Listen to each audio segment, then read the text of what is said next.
Well, Ken, I know you're going to look forward to the next game now, but how do you come down to earth, and how do you bring your players down to earth after such a momentous weekend?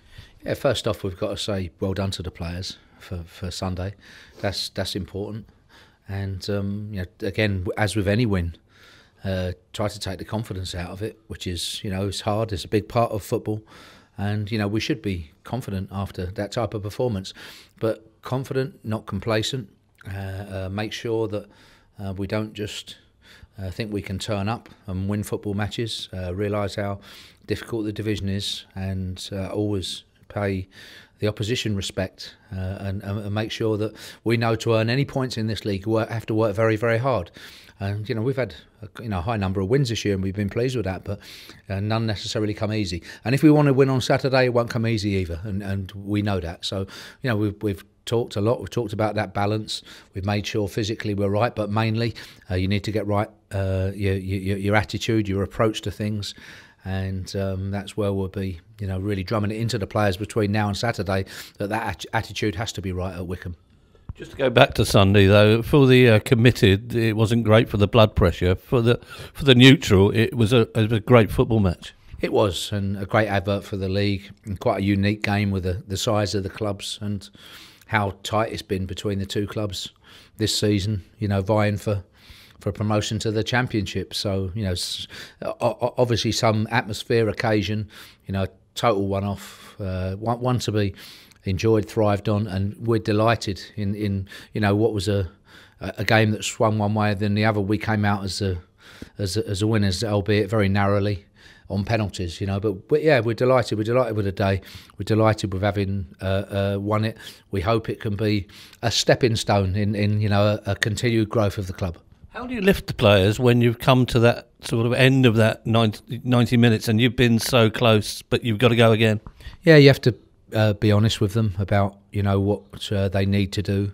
I did feel that we were playing well at that stage, and just made probably, I think, towards the end, one tactical mistake but McGeady's good enough to put the ball away. That's a big one, and he has a lot of quality, and they punished us in that moment. But generally, the flow of the game was going okay. Our game plan was working, and we just needed more of the same to try to continue. And then after that, you need resilience and you need character in football. They're underestimated qualities, because we're always looking for pure footballing ability, but there's many more things that goes towards being a successful and a winning team, and resilient and durable and determined are big qualities.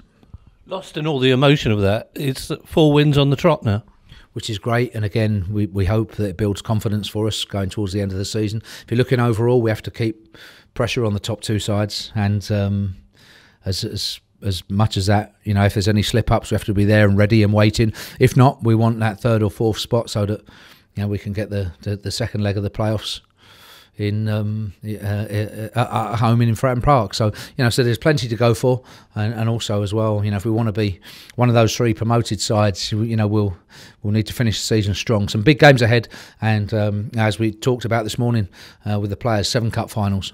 Wycombe haven't won in 10 games. You can look at that in 2 ways, can't you? Yeah, of course. I mean, I've a lot of respect for what Gareth Ainsworth has done, and everybody at Wycombe. How well they've done, and Saturday will be a big game. Quite rightly for them. I've seen this fixture before, and they'll be doing everything they can to, in their world, upset the big boys. They enjoy those games, they thrive on it, and we have to be ready. And it's very, very important. I have a lot of respect for what they've achieved this year. There's a really tight amount of teams down the bottom. They'll all be looking to get to the point where their league status is confirmed, and they can only do that with wins. So a lot of determination coming at us on Saturday, and we do understand that we have to be ready.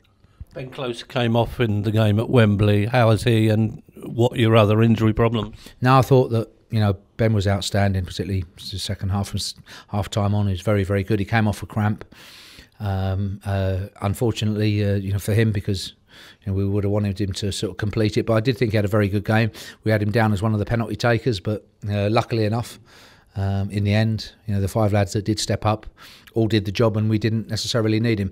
Anyway, he's been training this week and he's been fine. It was just a cramped situation, and like all of our players, we fully expect them to recover by Saturday. Spirits will be high. Yeah, they will, and we'll be looking to hopefully add Bryn Morris.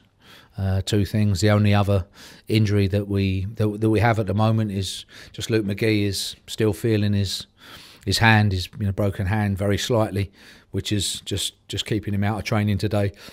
But we'll be scanning that and seeing. But other than that, we're hopeful Bryn Morris will come back, and then the likes of Cannon, Donahue, Solomon Otterbourne will follow shortly in the coming weeks.